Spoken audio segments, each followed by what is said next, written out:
MLA బాట. కర్నూలులోని police parade మైదానంలో అమరవీరుల సంస్మరణ దినోత్సవ వేడుకలు నిర్వహించారు. ఈ కార్యక్రమంలో మంత్రి టీజీ భరత్, జిల్లా ప్రధాన న్యాయమూర్తి కబర్ది, ఎంపీ నాగరాజు, ఎస్పీ విక్రాంత్ పాటిల్ పాల్గొని పోలీసు అమరులకు నివాళులర్పించారు. విధి నిర్వహణలో మరణించిన కర్నూలు జిల్లాకు చెందిన అమరవీరుల కుటుంబ సభ్యులను మంత్రి సన్మానించారు. సమాజంలో పోలీసుల పాత్రను కొనియాడారు. పోలీసుల సేవలు వెలకట్టలేనివని తెలిపారు. విధి నిర్వహణలో మరణించిన పోలీసులకు రాష్ట్ర ప్రభుత్వం అండగా ఉంటుందని హామీ ఇచ్చారు.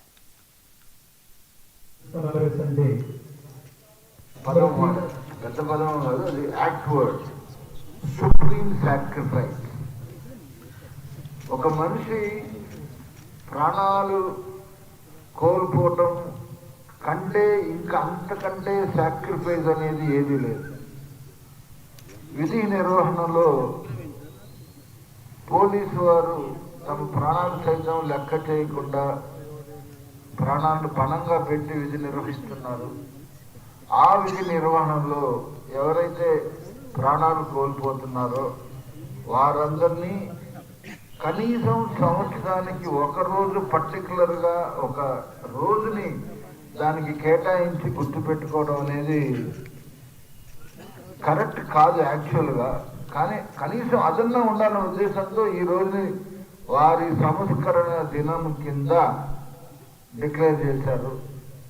డాక్టర్లు బంద్ చేస్తున్నారు సమ్మె, మా వాళ్ళు కూడా అప్పుడప్పుడు లాయర్లు బంద్ చేస్తారు, స్ట్రైక్ చేస్తారు. మేము చేయకూడదు. పోలీసు వాళ్ళు స్ట్రైక్ చేస్తే ఏమవుతుందండి?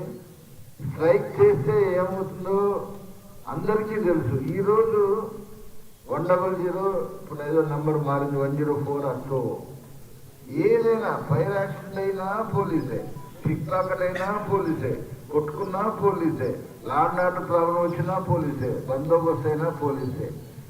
పోలీస్ అనేది ఒక మన మానవ జీవనంలో ఒక భాగం కింద తయారైపోయింది.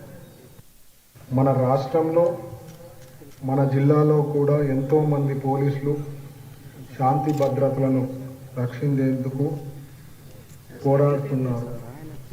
ఈ సమయంలో ఒక్కొక్కసారి వారి ప్రాణాలు కోల్పోతున్నారు.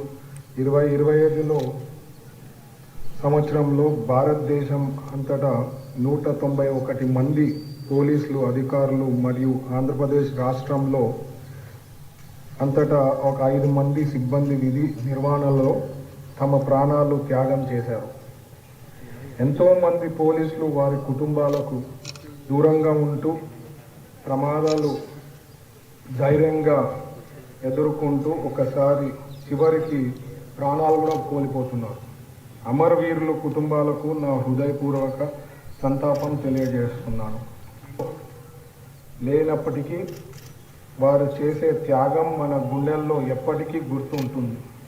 ఈరోజు మనం వారిని గుర్తు చేసుకోవడం ద్వారా వారి త్యాగానికి మనం ఇచ్చే గౌరవం మరియు డ్యూటీ పట్ల వారి సిన్సియారిటీ.